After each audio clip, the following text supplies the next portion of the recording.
ফেরিঘাটে আজও ঢাকামুখী মানুষের ভিড়, অধিক যাত্রী ও ভাড়া নেওয়ার ভাড়া রয়েছে 1800 টাকা করে। আগে ভাড়া ছিল পার রেট 600 হইতে 700। গাড়ি ঘোড়া নাই, তাও তো মনে করো কালকে রাতে শুচ্ছি 11টার সময়, আজকে মনে করো 12টা বাজে। হাতিয়ায় দুর্ঘটনার ভিডিও পুরনো বিব্রত করতেই ভাইরালের অভিযোগ। এমন কোনো অপ্রীতিকর ঘটনা ঘটে নাই। সরকার বিরোধী কিছু লোকজন মিথ্যা তথ্য দিয়ে যে ফেসবুকে ছবি ছেড়েছে, ওটা সম্পূর্ণ বানোয়াট এবং মিথ্যা। করোনায় কয়েক জেলায় আরও 1.5 শতাধিক মৃত্যু। কুমিল্লায় টিকা নিতে হুমড়ি খেয়ে পড়ছে মানুষ। বরিশালে চড়া দামে অক্সিজেনের সিলিন্ডার বিক্রির অভিযোগ। সিলিন্ডার যদি আরো দ্রুত আসতে পারতো তাহলে হয়তো রোগী আরো ভালো হইতো। বলে যে ইমার্জেন্সি রোগের জন্য, তো কোনটা ইমার্জেন্সি? যে এখন মারা যাচ্ছে সেই ইমার্জেন্সি, না যে আসবে সেই ইমার্জেন্সি?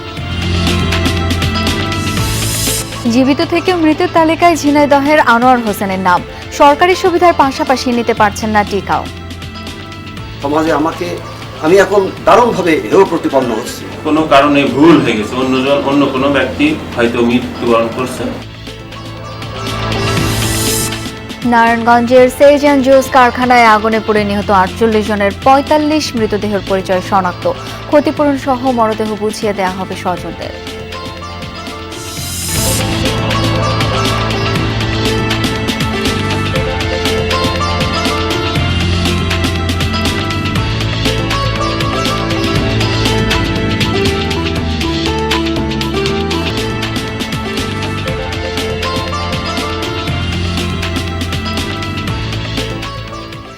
আমন্ত্রণ বিরতিহীন সংবাদ সারা দেশে।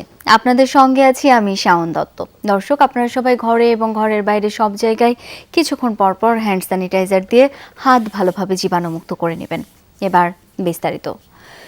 নৌপথ কিংবা সড়কপথ সবখানেই উপচে পড়া ভিড়। প্রধান 2 ফেরিঘাট আর লঞ্চেও যাত্রী চাপ ছিল প্রচণ্ড। যে যেভাবে পারছেন ফিরছেন কর্মস্থলে। ঢাকার প্রবেশ মুখগুলোতে দেখা গেছে বিপুল সংখ্যক মানুষ, তবে সবখানেই উপেক্ষিত স্বাস্থ্যবিধি। ঠাঁই নাই ছোট সে তরি। বড় আকারের এই লঞ্চও মানুষের চাপে ছোট মনে হচ্ছে। উপচে পড়া ভিড় লঞ্চের ভেতরে বাইরে। সোমবার ভোর 6টা পর্যন্ত সময় বেঁধে দেওয়া থাকলেও সকাল 10টা অবধি সদরঘাটে ভিড়েছে প্রায় 40টি লঞ্চ। বেশিরভাগ লঞ্চেই ধারণ ক্ষমতার অতিরিক্ত যাত্রী, তাই স্বাস্থ্যবিধি মানার ক্ষেত্রে ছিল না ভ্রুক্ষেপ, ছিল বাড়তি ভাড়া আদায়ের অভিযোগও। অতিরিক্ত যাত্রী নেওয়ার প্রতিবাদকে কেন্দ্র করে নৌ কর্মচারীদের মারধরের শিকারও হন কেউ কেউ। আমরা তো যাইয়া লকডাউনে আটকে গেছি, আসতে পারিনি। ঠিক আছে, শুনছি যে একদিনের জন্য লঞ্চ হবে, তাই চলে আসছে ঢাকা। প্যাডের টানে আসতে হবে তো, নালে বউ বলা ভান লইয়া বাপ মা লইয়া কি খাবো? স্বাস্থ্যবিধি মানার মতন কোনো প্রক্রিয়া ছিল না, আর ভাড়াও নিয়েছে সেরকম ভাড়া। 10টার সময় ডিউটি করতে হবে, না জানলে তাহলে স্যারে বলে দিচ্ছে স্যার কে আর আসতে না। কিছু জিজ্ঞাসা করে নাই, ওরা এমনি 4-5 জনে মারা শুরু করছে স্টাফেরা।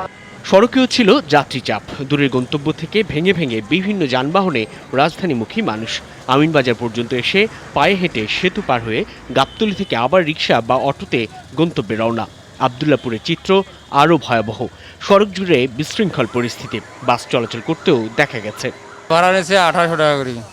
আগে ভাড়া ছিল পার রেট 600 হইতে 700। গাড়ি ঘোড়া নাই, তাও তো মনে করো কালকে রাতে শুচ্ছি 11টার সময়, আজকে মনে করো 12টা বাজে। ফরিদপুর থেকে আসছি, গার্মেন্টসে কাজ করি। গার্মেন্টস খোলা রাখছে মালিক, এই কারণে আসতে হয়েছে। উপচে পড়া ভিড় ফেরিগুলোতে। পাটুরিয়া ফেরিঘাট থেকে ছোট যানবাহনে ভেঙে ভেঙে আসছেন যাত্রীরা। শিমুলিয়া ও বাংলাবাজার ঘাটে কিছুটা যাত্রী কম ছিল ফেরিতে, তবে স্বাস্থ্যবিধি উপেক্ষা করে অতিরিক্ত যাত্রী নিয়েই নদী পার হয়েছে লঞ্চগুলো। আমার গার্মেন্টস আছে নিজের, তো ওটা যেহেতু কালকে খুলছে, আমার পার্টনার চালাতেছে, আজকে যে আমি চালাবো। আমার তো কোম্পানিতে আরও আগে যেতে বলছিল, আমি তো গাড়ি ঘোড়া বা ভাড়া বৃদ্ধি যাইতে সমস্যা। শিল্প কারখানা খোলার সুযোগে অযৌক্তিক কারণ আর নানান অজুহাতে ঢাকায় প্রবেশ করেন বেশিরভাগ মানুষ। সাইফুদ্দিন রবিন, যমুনা নিউজ, ঢাকা। এ পর্যায়ে মানিকগঞ্জের পাটুরিয়া ঘাট থেকে যুক্ত হচ্ছেন সহকর্মী BM খোরশেদ। খোরশেদ, শেষ বিকেলে এসে ঘাটে ঢাকামুখী মানুষের চাপ কেমন দেখছেন? এই দীর্ঘ পথ তারা কিভাবে পাড়ি দিচ্ছেন জানাবেন।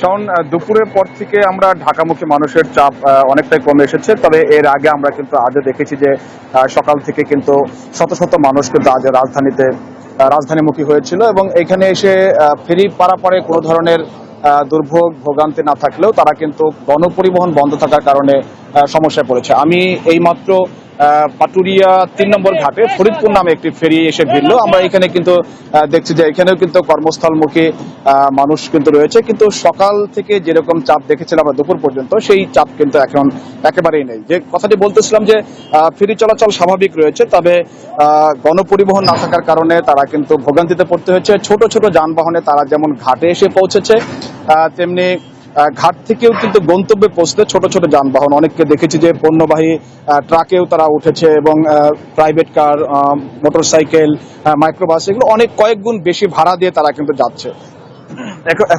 এখন যারা যাচ্ছে আসলে তারা অনেকেই আছে যে শিল্প কারখানার শ্রমিক রয়েছে, অনেকেই বিভিন্ন ব্যবসা প্রতিষ্ঠানে কাজ করেন। যেহেতু 5 তারিখ থেকে লকডাউন, 5 তারিখ পর্যন্ত লকডাউন আছে, তারা অনেকেই মনে করছে যে এরপরে হয়তো লকডাউন যদি তুলে ফেলে তাহলে হয়তো বা তাদের আবার কাজে যোগ দিতে হবে, এরকম মানুষজন রয়েছে। এবং দক্ষিণ পশ্চিমাঞ্চলের এই মানুষগুলো কিন্তু আমরা গত কয়েকদিন ধরে দেখছি যে যাচ্ছে, রাজধানীমুখী হচ্ছে, কিন্তু যে জনস্রোত দেখেছিলাম 2 দিন আগে সেরকম না থাকলেও আজও কিন্তু আমরা মানুষগুলো দেখেছি। এবং আরেকটি বিষয় হচ্ছে শাওন, দুপুরের দিকে বৃষ্টি হচ্ছে দফায় দফায়, বৃষ্টির কারণেও কিন্তু এই গণপরিবহনের কারণে যেরকম দুর্ভোগ ভোগান্তিতে পড়েছে, এবং বৃষ্টির কারণেও কিন্তু এই কর্মস্থলমুখী মানুষ কিন্তু দুর্ভোগের শিকার হয়েছে। শাওন। খোরশেদ, অনেক ধন্যবাদ আপনাকে। আবারও ভুয়া ভিডিও ভাইরালের অভিযোগ। কর্মস্থলমুখী মানুষের ভিড়ে পন্টুন থেকে নদীতে পড়ে যাওয়ার একটি ফুটেজ গতকাল ছড়িয়ে পড়ে সামাজিক মাধ্যমে। সেখান থেকে অনেক গণমাধ্যমেই এই খবরটি ভাইরাল হয়, কিন্তু ঘটনাস্থল নোয়াখালীর নলছিড়া ঘুরে পাওয়া গেল ভিন্ন অভিযোগ। কাজে যোগ দিতে কর্মজীবীরা যখন দলে দলে ছুটছে ঢাকা অভিমুখে, তখনই ভাইরাল হয় ভিডিওটি। সামাজিক মাধ্যমের কমেন্ট সেকশন ভেসে যায় তির্যক মন্তব্য আর মতামতে। ভাইরাল এসব ভিডিওতে স্থান বা সময়ের উল্লেখ নেই। ঘটনার সত্যতা ও আপডেট জানতে ছবির সূত্র ধরে নোয়াখালীর নলছিড়ায় যমুনা টেলিভিশন। কথা হয় ঘাটপাড়ের বাসিন্দা আর দায়িত্বরতদের সাথে। এটা গত রমজানের ঈদের ছবিটা পোস্ট করা হয়েছে। একটা ট্রলারে 300-400 লোক উঠতেছে, পুলিশও মানাইতে পারতেছে না। জি, তখন এই যে ওই নিচে সিঁড়ি আছে, সিঁড়ি দিয়ে নামতে যাইয়া 2-3 জন, একজনের গায়ে একজন পড়ছে। ফেসবুকে যেসব ভিডিওগুলো দেখছে এটা বহু আগে, এসব ঘটনা এই 2-1 দিনই তো হলো। ঘাট কর্তৃপক্ষের দাবি, সরকারকে বিব্রত করতে লকডাউনের এ সময় দুর্ঘটনার পুরনো ফুটেজটি ভাইরাল করা হয়েছে। কোনো যাত্রী আপনার নদীতে পড়ছে বা মারামারি এমন কোনো অপ্রীতিকর ঘটনা ঘটে নাই। সরকার বিরোধী কিছু লোকজন মিথ্যা তথ্য দিয়ে যে ফেসবুকে ছবি ছেড়েছে, ওটা সম্পূর্ণ বানোয়াট এবং মিথ্যা। এই ঘটনা গতকাল ঘটে নাই, তবে আমরা শুনতে পারছি এটা ফেসবুকে আগে নাকি একবার দিছিল। বিষয়টি খতিয়ে দেখে জড়িতদের বিরুদ্ধে ব্যবস্থা নেওয়া হবে বলছেন উপজেলা নির্বাহী অফিসার। যে ভিডিওটি আলোচনায় এসেছে সেটি সম্পর্কে কোনো তথ্যাদি আমাদের যে টিম ঘাটে কার্যকর রয়েছে তারা কোনো কিছু জানায়নি। এই ধরনের কোনো ঘটনা ঘটলে আমাদের যে টিম রয়েছে তারা আমাকে জানাতো। আমি তারপরেও বিষয়টি কবে ঘটেছে এ বিষয়ে আমরা খতিয়ে দেব। গত মে মাসে ঈদুল ফিতরের সময় ঘটে যাওয়া দুর্ঘটনায় বেশ কজন নারী পুরুষ আহত হয়। আমিন বাবু, যমুনা নিউজ। করোনা এবং উপসর্গ নিয়ে গেল 24 ঘন্টায় দেশের কয়েকটি জেলায় 169 জনের মৃত্যু হয়েছে।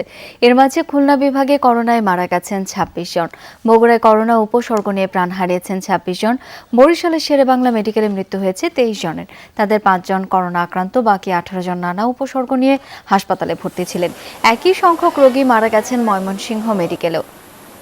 রাজশাহী মেডিকেলে প্রাণ গেছে 15 রোগীর, সিলেট বিভাগে 14, চট্টগ্রাম জেলায় মৃত্যু 11 জনের, কুমিল্লায় 9 জন ও চাঁদপুরে 8 জন মারা যাওয়ার খবর জানিয়েছে স্বাস্থ্য বিভাগ। এছাড়া দিনাজপুরে 5, শেরপুর ও ঠাকুরগাঁয়ে 3 জন করে, পটুয়াখালীতে 2, লক্ষ্মীপুরে 1 জনের মৃত্যু হয়েছে। ঢাকার বাইরের করোনা পরিস্থিতি একটু জেনে নেব সহকর্মীদের কাছ থেকে। শুরুতেই বগুড়ার খবর জানাবেন সহকর্মী মেহেরুল সুজন। সুজন, গেল কয়েকদিনের তুলনায় আজকে বগুড়ায় মৃত্যুর সংখ্যা অনেক বেশি। হাসপাতালে রোগীদের চিকিৎসা পদ্ধতি সম্পর্কে একটু জানবো এবং গ্রামাঞ্চলের পরিস্থিতি আসলে কেমন দেখছেন জানাবেন আমাদের।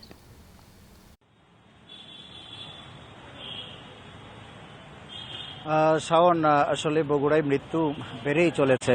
একেবারে আমরা যদি এই গেল জুলাই মাসটার হিসাব করি, এই জুলাই মাসে কিন্তু বগুড়ায় করোনায় আক্রান্ত হয়ে মারা গেছেন প্রায় 80 জন, এছাড়া উপসর্গ নিয়ে মারা গেছেন আরও প্রায় 280 জন। অর্থাৎ গত জুন থেকে যে মৃত্যু এবং সংক্রমণের মাত্রাটা বাড়তে শুরু করেছে বগুড়ায়, সেটা কিন্তু ক্রমান্বয়ে বাড়ছে শাওন। এবং আমরা যদি গত 15 মাসের হিসাব দেখি যে বগুড়ায় 19,120 জন মানুষ আক্রান্ত হয়েছেন এ পর্যন্ত করোনায় গত বছর থেকে। এর মধ্যে কিন্তু সর্বশেষ গেল জুলাই মাসে আক্রান্ত হয়েছেন 5,200 জনের মতো মানুষ। এখন চিকিৎসকরা যেটি বলছেন যে এইবারের করোনার যে ঢেউ, এবারের যে আঘাত করোনার, সেটা কিন্তু শহর অঞ্চলের চেয়ে গ্রামাঞ্চলেই বেশি। আপনি যেমনটি বলছিলেন যে গ্রামের অবস্থাটা কেমন, গ্রামের অবস্থা কিন্তু খুবই দুর্বিষহ এই অর্থে যে সেখানে মানুষ কিন্তু একেবারে স্বাস্থ্যবিধির তো বালাই নেই, এমনকি তারা জ্বর হলেও বা করোনার উপসর্গ দেখা দিলেও তারা বাড়িতেই থাকছেন, একেবারে শেষ মুহূর্তে তারা হাসপাতালে আসছেন।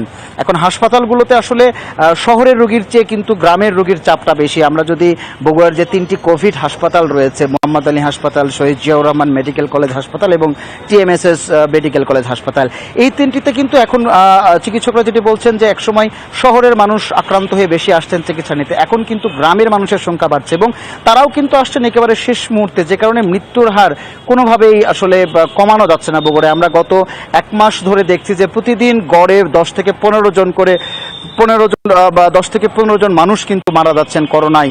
এর পাশাপাশি উপসর্গের মৃত্যু তো রয়েছে। এখানে আরেকটা তথ্য একটু জানিয়ে রাখি যে এই উপসর্গে যারা মারা যাচ্ছেন তাদের কিন্তু পরবর্তীতে আর কোনো নমুনা পরীক্ষা হচ্ছে না, সেক্ষেত্রে নমুনা পরীক্ষার কোনো ফলাফলের খোঁজও স্বাস্থ্য বিভাগ রাখছে না।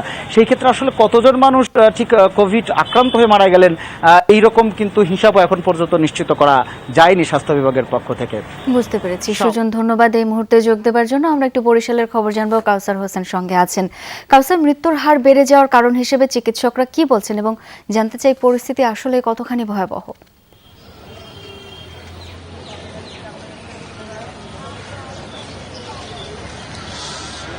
শাওন, গত বছর মিলিয়ে এই বছর আসলে গেল 1.5 বছরে বরিশাল শেরে বাংলা মেডিকেল কলেজে করোনা উপসর্গ বা আক্রান্ত হয়ে যারা মারা গেছেন এই প্রথম 20-এর কোঠা পেরিয়েছে। আজ কিন্তু 23 জন মারা গেছে এবং এখানে দায়িত্বরত চিকিৎসকরা কিন্তু সঠিক কোনো কারণ বলতে পারছেন না এবং যারা মারা যাচ্ছেন বেশিরভাগই কিন্তু উপসর্গবাহী। এবং প্রাথমিক কারণ হিসেবে চিকিৎসকরা বলছেন যে এখানে যারা চিকিৎসা নিতে আসছেন তারা শুরুতে আসলে গ্রাম্য চিকিৎসকদের সম্মুখীন হন এবং স্থানীয়ভাবে চিকিৎসা নেন, পরে উপজেলা স্বাস্থ্য কমপ্লেক্স, জেলা হাসপাতাল ঘুরে তারা গুরুতর অবস্থায় শেরেবাংলা মেডিকেল কলেজ হাসপাতালে আসেন এবং এখানে আসতে আসতে তাদের অক্সিজেন স্যাচুরেশন অনেকটাই নেমে যায় এবং ফুসফুসও 50% বেশি আক্রান্ত হয়। সেক্ষেত্রে আসলে তাদেরকে বাঁচানো যায় না। এছাড়াও আসলে এখানে ভর্তি হওয়ার পর কিন্তু তাদেরকে আইসোলেশন ওয়ার্ডে রাখা হয়, সেখান থেকে নমুনা সংগ্রহ করে RT-PCR ল্যাবে পাঠানো হয় এবং বরিশালে যে RT-PCR ল্যাবটি রয়েছে সেখানে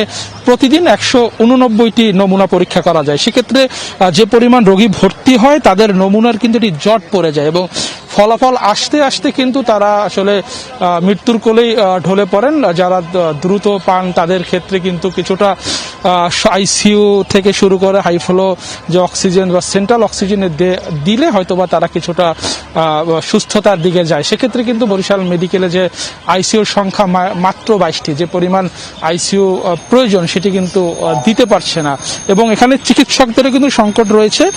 বারবার হাসপাতাল কর্তৃপক্ষ স্বাস্থ্য অধিদপ্তরকে জানিয়েছে, চিঠি দিয়েছে, কিন্তু সেই চিকিৎসকদের যে সমস্যার সেই সমাধান কিন্তু এখন পর্যন্ত হয়নি এবং এই নানা সমস্যার কারণেই জনবল এবং চিকিৎসক সমস্যা এবং রোগীদের কিন্তু অভিযোগ রয়েছে যেখানে ব্যবস্থাপনার ঘাটতি রয়েছে। কোনো নতুন রোগী আসলে তাদেরকে গেটের সামনেই 30 থেকে 40 মিনিট অপেক্ষা করতে হয়, এরপরে নাম লেখিয়ে আসলে ট্রলি আসতে আসতে কিন্তু তাদের অবস্থা আরও গুরুতর হয়। সব মিলিয়ে আসলে চিকিৎসা ব্যবস্থার অব্যবস্থাপনা এবং রোগীরা শেষ সময় আসার কারণেই কিন্তু মৃত্যুর হার বাড়ছে বলে মনে করছেন বিশেষজ্ঞরা। শাওন, ধন্যবাদ আপনাকে। সিলেটের পরিস্থিতি জানবো, মাইদুল ইসলাম রাসেল সঙ্গে আছেন। রাসেল, সিলেটে করোনা সংক্রমণ এবং মৃত্যুর হার কেমন?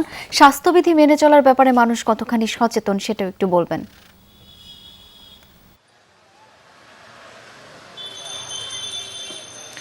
শাওন, আপনার শেষ প্রশ্নের উত্তর দিয়ে শুরু করতে চাই। আসলে স্বাস্থ্যবিধি মানতে আসলে সিলেটের মানুষ অনেকটাই উদাসীন। আসলে আজকে থেকে আগেই যখন করোনার কালীন শুরুটার দিকেই মানুষ যেরকম সচেতন ছিলেন, আতঙ্কিত ছিলেন, এখন কিন্তু অনেকটা উদাসীন, আসলে স্বাস্থ্যবিধি মানছেন না, এটা একদম অনেকটাই স্বাভাবিক হয়ে গেছে। এই মুহূর্তে আমি রয়েছি সিলেট শহীদ শামসুদ্দিন আহমদ হাসপাতাল। এটি সিলেট অঞ্চলের একমাত্র সরকারি ডেডিকেটেড হাসপাতাল, যেটি পুরোটাই করোনা চিকিৎসার জন্য আসলে সরকার আলাদা করে দিয়েছে। এখানে একটু আগে আসলে আরও অ্যাম্বুলেন্সের সারি ছিল, বেশ কয়েকজনের মৃত্যু হয়েছে তেমন খবরও পাচ্ছি, বিশেষ করে এই হাসপাতালে। আসলে এই অ্যাম্বুলেন্স বা গাড়ির আসা যাওয়া কিন্তু থামছেই না, 24 ঘন্টায় কিন্তু এরকম আসা যাওয়া করছে। আমি যদি আজকের হিসাবটুকু আপনাকে বলি, এই সিলেট অঞ্চলে 24 ঘন্টায় 14 জনের মৃত্যু হয়েছে, তার মধ্যে 4 জন মারা গিয়েছেন এই হাসপাতালে। তার সিলেট জেলাতেই 10 জনের মৃত্যু হয়েছে। আরেকটি তথ্য জানাতে চাই, সিলেটে কিন্তু যত সময় যাচ্ছে, যত দিন যাচ্ছে, শনাক্তের হার কিন্তু বাড়ছে।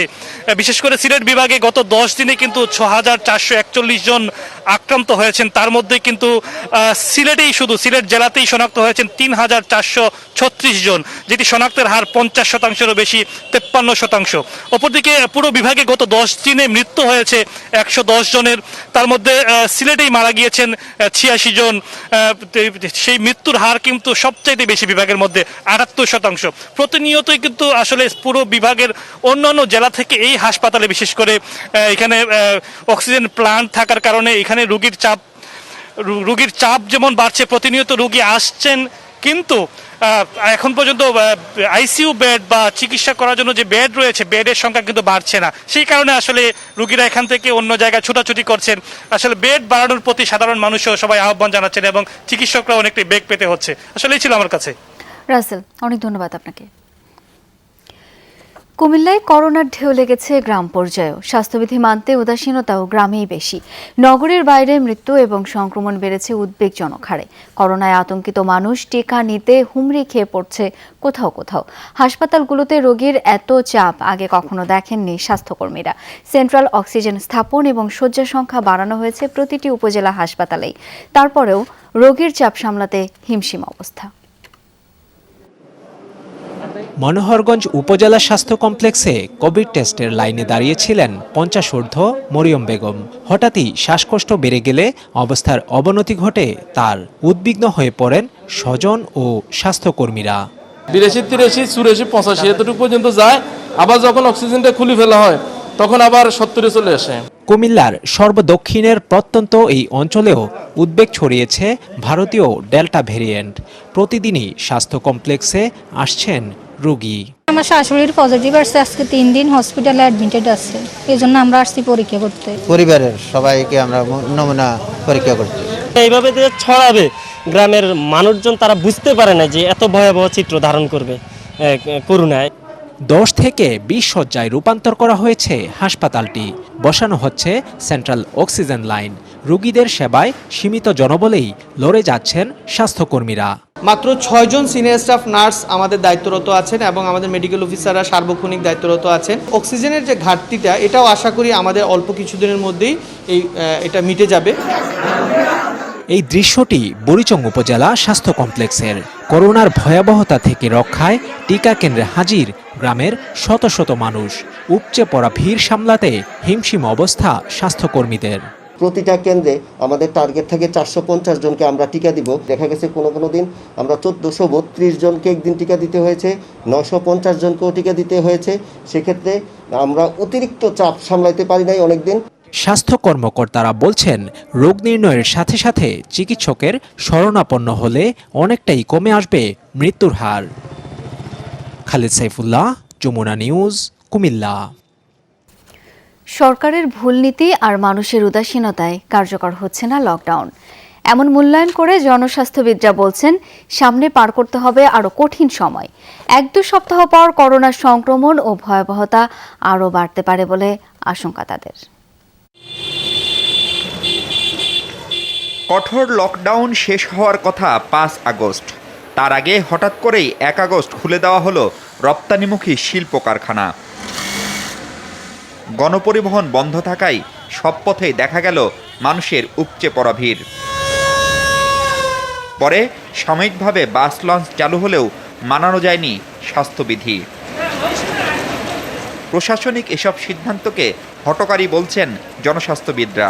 আমাদের কেস বেড়ে গিয়েছে, ঈদের সময় আমরা যে ছাড়গুলো দিয়েছি সেগুলোর কারণে বেড়েছে, ঈদের পরবর্তীতে আমরা যে ভুলগুলো করেছি, কাজেই আমাদের এই ভুলের মাসুল আমি এই মুহূর্ত থেকেই তার ইঙ্গিত দেখতে পাচ্ছি, কিন্তু তার মূল ধাক্কাটা আমরা পাবো আরো 1 থেকে 2 সপ্তাহ পরে। লকডাউনের উদ্দেশ্য ছিল 14 দিন যে যেখানে থাকেন সেখানেই অবস্থান করুন। হঠাৎ করে শিল্প কারখানা প্রতিষ্ঠানগুলো খুলে দেওয়ার সিদ্ধান্তে সবাই যেভাবে ঢাকামুখী হচ্ছে, আরও 14-15 দিন পর আমরা আরেকটা ভয়াবহ অবস্থার সম্মুখীন হতে পারি। লকডাউন চলাকালেই হু হু করে বেড়েছে করোনার সংক্রমণ। টানা 1 সপ্তাহ মৃত্যুর সংখ্যা 200-র উপরে। পরীক্ষা অনুপাতে শনাক্তের হারও 30% নিচে নামছেই না। পরিসংখ্যান বিশ্লেষণ করে এই লকডাউনের কার্যকারিতা নিয়ে প্রশ্ন তোলেন জনস্বাস্থ্যবিদরা। সবকিছু মিলিয়ে আসলে লকডাউনের যে ব্যবস্থাপনা, সেই ব্যবস্থাপনা প্রথম থেকেই সঠিক হয়নি। লকডাউনের মধ্যেও আবার কলকারখানা খুলে দেয়া বা আবার কলকারখানা খোলা রাখা অবস্থায় গণপরিবহন বন্ধ রাখা, তো এই জাতীয় অসঙ্গতিপূর্ণ সিদ্ধান্তগুলো যখন থাকে তখন সেই লকডাউন আসলে কার্যকর হয় না। প্রতিদিন যেভাবে মানুষের মৃত্যুর মিছিলের সংখ্যাটি বাড়ছে, আগামী 14-15 দিন পর এই সংখ্যাটি কিন্তু বহুগুণ বেড়ে যেতে পারে এবং এই সংকট মোকাবেলা করার যে সক্ষমতা তাও আমাদের নিয়ন্ত্রণের বাইরে চলে যেতে পারে। সংক্রমণ মোকাবেলায় বিজ্ঞানসম্মত সিদ্ধান্ত নেওয়ার তাগিদ দিচ্ছেন জনস্বাস্থ্যবিদরা। কেবলমাত্র অ্যাডমিনিস্ট্রেটিভ ডিসিশন দিয়ে হুট করে এই সিদ্ধান্তগুলো নিলে হয় না। মাহফুজ মিশু, যমুনা নিউজ, ঢাকা। করোনায় গুরুতর রোগের জন্য জরুরি ভিত্তিতে প্রয়োজন হাই ফ্লো অক্সিজেন, অথচ আইসিইউ বেড একেবারেই সীমিত, পর্যাপ্ত নয় সেন্ট্রাল অক্সিজেন সরবরাহ লাইনও। শেষ ভরসা অক্সিজেন সিলিন্ডারও পাওয়া যায় না সময় মতো। এখনো চালু হয়নি নতুন স্থাপিত oxygen tank. Barishal Sher-e-Bangla medical college হাসপাতালের বর্তমান চিত্র এমনই, যদিও পরিচালক বলছেন অক্সিজেনের সংকট নেই। কাউসার হোসেনের প্রতিবেদন। এই লাইন বরিশাল শের-ই-বাংলা মেডিকেলের করোনা ইউনিটে চিকিৎসাধীন রোগীর স্বজনদের। সবার অপেক্ষা অক্সিজেন সিলিন্ডারের জন্য। আগাম নাম লিখিয়ে লাইনে দাঁড়িয়ে অনেকের ভাগ্যেই সময় মতো জোটে না অক্সিজেন সিলিন্ডার। 72 নাম্বার ছিল তো, 70 দিছে পরে শেষ হয়ে গেছে, তখন আবার নতুন করে সিরিয়াল দিলাম। সিলিন্ডার যদি আরো দ্রুত আসতে পারতো তাহলে হয়তো রোগী আরো ভালো হইতো। 300 শয্যার করোনা ইউনিটে রোগী ভর্তি থাকছে সবসময়ই বেশি। আইসিইউ শয্যা মাত্র 22টি। সেন্ট্রাল অক্সিজেন লাইন আছে 160টি বেডে। বাকিদের নির্ভর করতে হয় সিলিন্ডারের ওপর, তাও পাওয়া যায় না সময় মতো। স্টকে আছে বলে যে ইমার্জেন্সি রোগের জন্য, তো কোনটা ইমার্জেন্সি? যে এখন মারা যাচ্ছে সে ইমার্জেন্সি, না যে আসবে সে ইমার্জেন্সি? আইসিইউতে ট্রান্সফার করা হয়েছে, এখন পর্যন্ত আমরা আইসিইউ সিট পাইনি। যদিও হাসপাতাল পরিচালক বলছেন অক্সিজেন সংকট নেই করোনা ইউনিটে। অনেকে আতঙ্কে থাকে যে আমার বুঝি অক্সিজেন শেষ হয়ে যাবে, আমি তখন রাতেরবেলা কোথায় যাব, কি করব। এইটা তখন বোঝা যায় যে আসলে ক্রাইসিস, কিন্তু আসলে এটা আমরা নিশ্চিত করেছি যে আপনাদের যখন লাগবে তখনই পাবেন। পরিচালক জানান আরও 50টি বেডে সেন্ট্রাল অক্সিজেন লাইন দেওয়ার জন্য গণপূর্ত বিভাগকে চিঠি দেয়া হয়েছে। করোনা ইউনিটে অক্সিজেন সরবরাহের সক্ষমতা বাড়াতে 10,000 লিটার তরল অক্সিজেন ধারণ ক্ষমতার এই ট্যাঙ্কটি বসানো হয়েছে সম্প্রতি। তবে অক্সিজেনের দাম নিয়ে সরবরাহকারী প্রতিষ্ঠান আর মেডিকেল কর্তৃপক্ষের দর কষাকষিতে এখনও চালু করা যায়নি এটি। জানা গেছে তরল অক্সিজেন সরবরাহকারী প্রতিষ্ঠান এক্সপেক্ট্রার সাথে চুক্তি করতে হাসপাতাল পরিচালককে নির্দেশ দিয়েছে স্বাস্থ্য অধিদপ্তর, কিন্তু অন্য কোম্পানির তুলনায় অক্সিজেনের দাম বেশি চাইছে এই প্রতিষ্ঠানটি। চড়া দামে এক্সপেক্ট্রাকে কাজ দিতে স্বাস্থ্য অধিদপ্তরের হস্তক্ষেপ ভালোভাবে দেখছে না নাগরিক সমাজ। যে এখানে অক্সিজেন সিলিন্ডারের জন্য টেন্ডার আসবে, টেন্ডার তো স্থানীয় ভিত্তিতে সলভ হবে, সেখানে স্বাস্থ্য অধিদপ্তর কেন নজরদারি খবরদারি করবে? সুতরাং পিছন থেকে নজরদারি খবরদারির মধ্যেই কিন্তু দুর্নীতির গন্ধটি আছে। 10,000 লিটারের অক্সিজেন ট্যাঙ্ক প্রতিবার রিফিলের জন্য 25,000 ও পরিবহন বাবদ 14,000 টাকা দর দিয়েছে এক্সপেক্ট্রা। বিপরীতে রিফিলে 14,000 ও পরিবহন বাবদ 2,000 টাকা দর দিয়েছে আরেকটি কোম্পানি। কাউসার হোসেন, যমুনা নিউজ, বরিশাল। করোনাকালের সংকট মোকাবেলায় ভারত থেকে এলো আমদানির আরও 200 টন তরল অক্সিজেন। গতরাতে ইন্দো বাংলা অক্সিজেন এক্সপ্রেস ট্রেনের 10টি কন্টেইনার সিরাজগঞ্জে বঙ্গবন্ধু সেতুর পশ্চিম স্টেশনে এসে পৌঁছায়। এই নিয়ে আমদানিকারক প্রতিষ্ঠান লিন্ডে বাংলাদেশ 4 ধাপে 800 টন তরল অক্সিজেন আমদানি করল। লিন্ডে কর্তৃপক্ষ জানায়, ট্রেনের কন্টেইনার থেকে লরিতে অক্সিজেন খালাস চলছে। তরল অক্সিজেন খালাস করে লিন্ডের নারায়ণগঞ্জের কারখানায় নিয়ে যাওয়া হবে। এরপর প্রক্রিয়াজাত করে বিভিন্ন হাসপাতালে সরবরাহ হবে। হবিগঞ্জে ক্রমেই বাড়ছে করোনার সংক্রমণ। এই অবস্থায় পুনঃব্যবহারযোগ্য মাস্ক বিতরণ কর্মসূচি শুরু করেছে রোটারি ক্লাব অব হবিগঞ্জ। সকালে শহরের শায়েস্তানগর বাজার পয়েন্টে মাসব্যাপী কর্মসূচির উদ্বোধন করেন police super SM Murad Ali. তিনি বলেন, মহামারী থেকে রক্ষা পেতে জনসচেতনতা বৃদ্ধির মাধ্যমে স্বাস্থ্যবিধি পালনে সকলকে উদ্বুদ্ধ করতে হবে। অনেকেই একই সার্জিক্যাল মাস্ক বেশ কয়েকদিন ধরে ব্যবহার করেন, এতে করোনা সহ অন্যান্য রোগের ঝুঁকি বাড়ে। এক্ষেত্রে পুনঃব্যবহারযোগ্য মাস্ক ব্যবহার অনেকটাই নিরাপদ। স্বাস্থ্যবিধি মেনে ধুয়ে এটি বারবার ব্যবহার করা যায়। করোনা সংক্রমণ রোধে প্রশাসনের পাশাপাশি সকলকে আন্তরিকভাবে এগিয়ে আসার আহ্বান জানান তিনি। জীবিত থেকেও মৃতের তালিকায় নাম উঠেছে ঝিনাইদহের আনোয়ার হোসেন নামের এক ব্যক্তির। এতে সরকারি যাবতীয় সুবিধা থেকে বঞ্চিত তিনি। নিতে পারছেন না করোনার টিকাও। নির্বাচন অফিসের ভুলেই তার নাম মৃতের তালিকায় বলে জানিয়েছেন কর্মকর্তা। বলেছেন, শিগগিরই বিষয়টি সংশোধন করা হবে।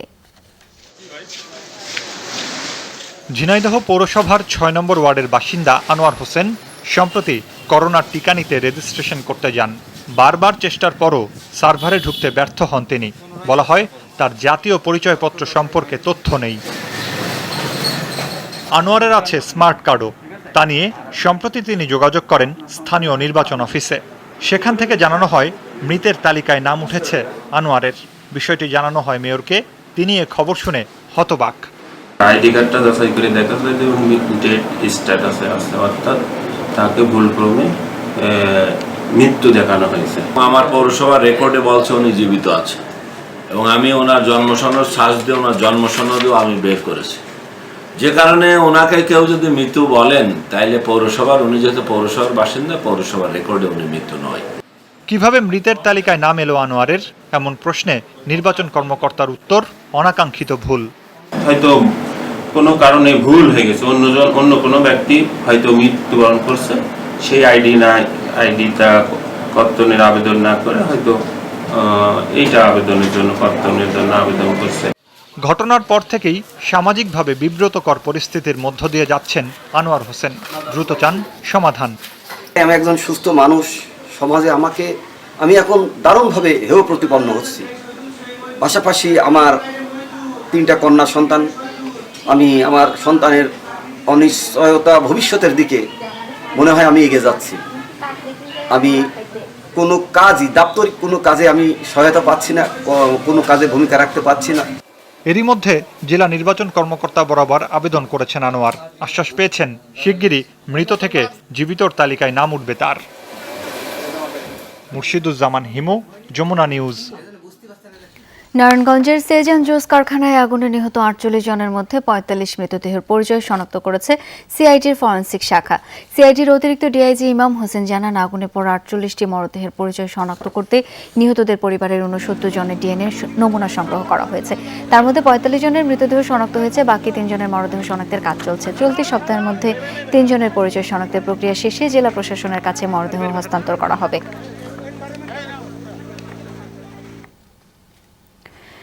দর্শক, এই বিষয়ে আরো জানবো। নারায়ণগঞ্জ থেকে সরাসরি যোগ দিচ্ছেন সহকর্মী আমির হোসেন স্মিথ। স্মিথ, মরদেহ হস্তান্তর কবে করা হবে এবং আর্থিক সহায়তার বিষয়ে জেলা প্রশাসন কি জানিয়েছে, জানাবেন।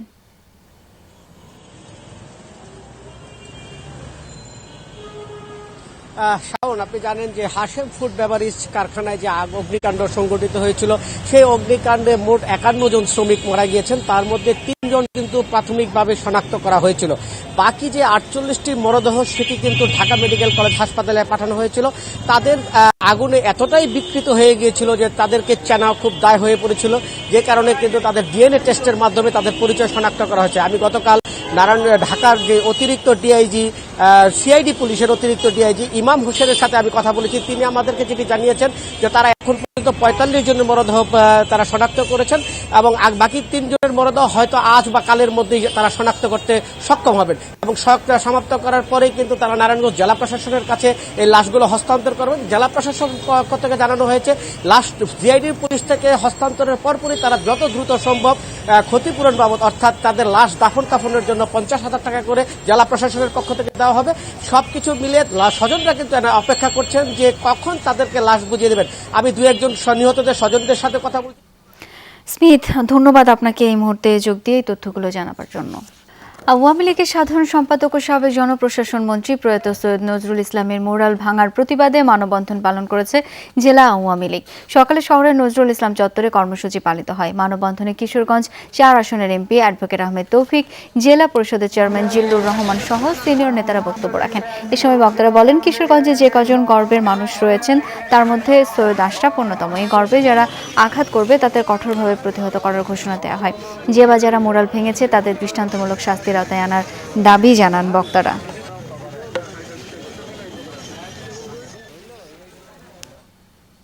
দর্শক, এই ছিল সংবাদ সারা দেশে। তবে মনে করিয়ে দিতে চাই, আপনারা সবাই ঘরে এবং ঘরের বাইরে সব জায়গায় কিছুক্ষণ পরপর হ্যান্ড স্যানিটাইজার দিয়ে হাত ভালোভাবে জীবাণুমুক্ত করে নেবেন।